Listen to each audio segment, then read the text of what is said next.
आदरणीय परिवारजन नमस्कार। आज मैं जिंदगी की बात में मोहब्बत और प्रेम के बारे में बात करूंगा। मान्यवर, ये मोहब्बत और प्रेम की ही दुनिया है और नफरत मिटाकर जीना है। इसमें नफरत को पूर्ण रूप से हटाकर ही जीना है। आप लोगों से इस बात को शेयर करूंगा। प्रियजनों, हम लोगों को याद रखना है कि हम सबका जीवन बहुत छोटा है, इसलिए हम आपसे प्यार करते हैं। इसको दिल के अंदर छुपा के मत रखिए। एक कहावत है, प्रॉवर्ब है, if you love someone so it. यदि हम किसी को प्यार करते हैं तो प्यार करते हुए दिखना भी चाहिए, इसका प्रदर्शन भी होना चाहिए। कभी कभी तो लोग कहते हैं कि कैसा प्यार है जो हरदम जताना पड़ता है। हम मोहब्बत करते हैं क्योंकि हमें प्यार करने की जरूरत है, अन्यथा प्यार मोहब्बत अपने सारे अर्थ खो देता है, जैसे सूरज अपनी रोशनी और ऊर्जा खो दे। इसीलिए जब प्रेम मोहब्बत प्रकट नहीं होता तब भी हम उसकी उम्मीद लगाए रहते हैं और उसके लिए हमेशा दिल के दरवाजे खुले रहते हैं। कभी कभी जब अकेलापन बहुत सताता है और जब जीवन में शून्यता जैसा महसूस होता है, उस समय उसका समाधान सिर्फ प्यार करने से ही होता है। मनुष्य जीवन का सर्वोत्तम लक्ष्य मोहब्बत और प्रेम ही है, बाकी सब कुछ शांत है। हम लोगों को हमेशा प्यार मोहब्बत की जरूरत पड़ती है। कभी कभी यह प्यार मोहब्बत हमें ऐसी जगहों पर भी ले जाता है जहां गम के आंसुओं से झील बनी हुई है। ऐसे कपोल कल्पित आंसुओं की भूमि पर भी हमें मोहब्बत और प्रेम की ही दरकार है। यही प्रेम ही चाहिए होता है। आंसू अपने अस्तित्व वजूद के बारे में बताते हैं।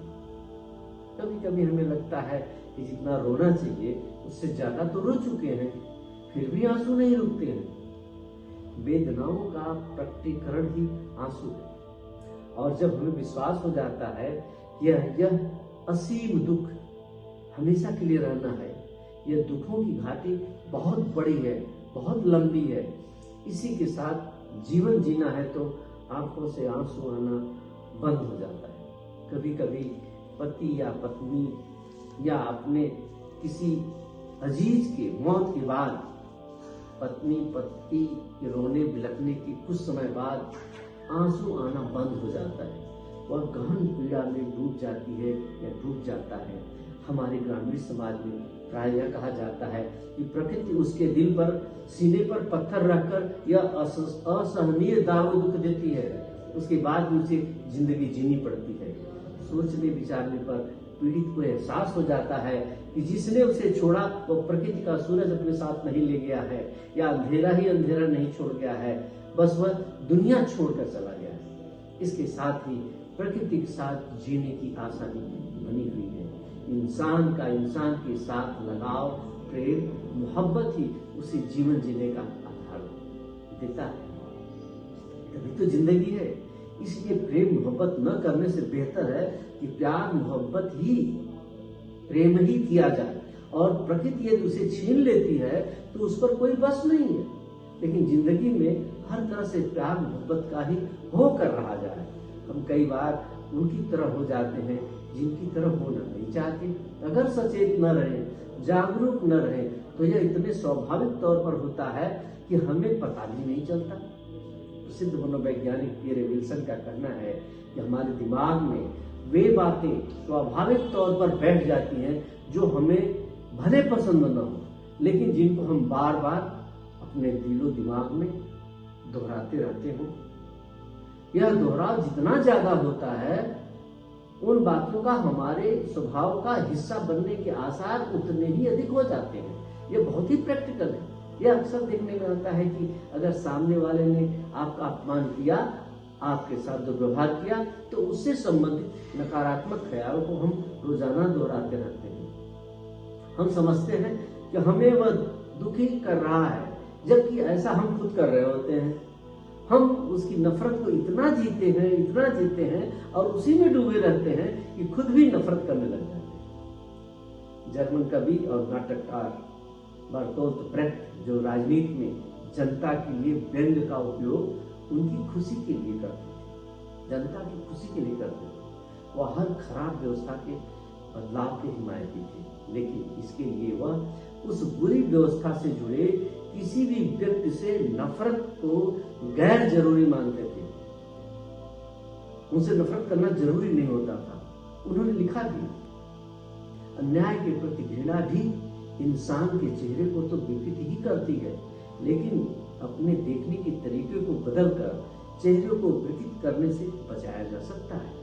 यदि इसे व्यवहार में लाते हैं तो पहली बात वही है जो हमें उससे अलग करती है, वह है जिससे हमें परेशानी है उसकी परेशानी को समझना। दूसरी बात है उसे क्षमा कर देना। इससे हम उसके प्रति घृणा के भाव से मुक्त हो जाते हैं और ऐसे में हमारे कंधे पर अतीत का बोझ भी नहीं होता है। तीसरी बात सबसे अच्छी है कि आध्यात्म का सहारा लें और इसके लिए अध्यात्म के गहरे अध्येता और लेखक नील वाल्स के विचारों को अपनाएं।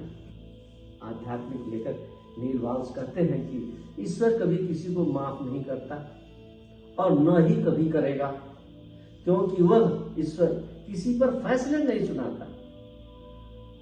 और हम लोग भी अगर ईश्वर के अंश हैं तो हमें उसके अंश की तरह ही सोचना होगा। ईश्वर गोस्वामी तुलसीदास जी ने लिखा है, ईश्वर अंश जीव अविनाशी, क्योंकि हम में भी ईश्वर का अंश है, हर जीव में ईश्वर का अंश है। इसलिए हमें क्षमा करने से भी ऊपर उठना होगा।